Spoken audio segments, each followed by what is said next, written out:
Pluto और आर्यभट्ट की खोज में सफलता, लेकिन अब बंद हो सकता है नासा का मिशन। आज हम बात करने जा रहे हैं नासा के एक ऐतिहासिक मिशन की, न्यू हॉरिजन्स यानी मिशन की, जिसमें हमें ब्रह्मांड के एक बहुत ही दूर के हिस्से की पहली झलक दिखाई। लेकिन अब इस मिशन की भविष्य पर खतरा मंडरा रहा है। आइए विस्तार से समझते हैं। नासा ने 2006 में न्यू हॉरिजन्स नाम का एक अंतरिक्ष यान लॉन्च किया था। इसका मुख्य उद्देश्य था प्लूटो और उसके बाद उससे भी आगे एक रहस्यमयी पिंड ऑर्कोथ की खोज करना। यह यान अब तक हमारे सौर मंडल के सबसे दूर के हिस्सों तक पहुंच चुका है, जिसे कूपर बेल्ट कहा जाता है। 2015 में न्यू हॉरिजन्स ने जब पहली बार प्लूटो के पास से उड़ान भरी तो वैज्ञानिक हैरान रह गए। हमें पता चला कि प्लूटो सिर्फ एक बर्फीला पत्थर नहीं, बल्कि उसमें बर्फ से बना पहाड़, नाइट्रोजन की घाटियां और शायद एक छिपा हुआ महासागर भी हो सकता है। इससे यह साफ हुआ कि प्लूटो हमारे सोच से कहीं ज्यादा सक्रिय ग्रह है।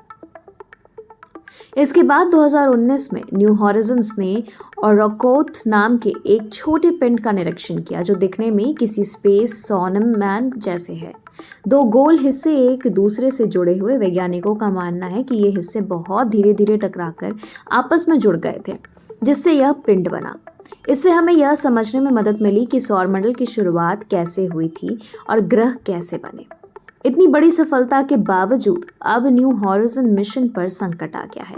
नासा को अपने बजट में कटौती करनी पड़ रही है और इसके चलते इस मिशन को जल्दी बंद किया जा सकता है।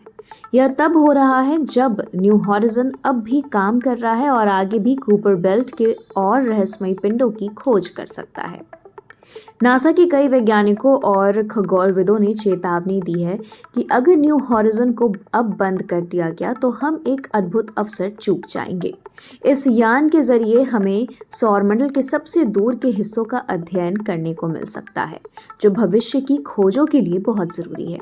तो दोस्तों, न्यू हॉरिजन सिर्फ एक मिशन नहीं बल्कि एक झरोखा है हमारे ब्रह्मांड के दूर दराज हिस्सों की ओर। इसकी खोजें विज्ञान की दुनिया में क्रांति ला सकती है। उम्मीद है कि नासा इस मिशन को जारी रखने का रास्ता निकालेगा और हम और भी चौंकाने वाली बातें जान पाएंगे। अगर आपको यह जानकारी पसंद आई हो तो वीडियो को लाइक करें और चैनल को सब्सक्राइब करना ना भूलें। धन्यवाद।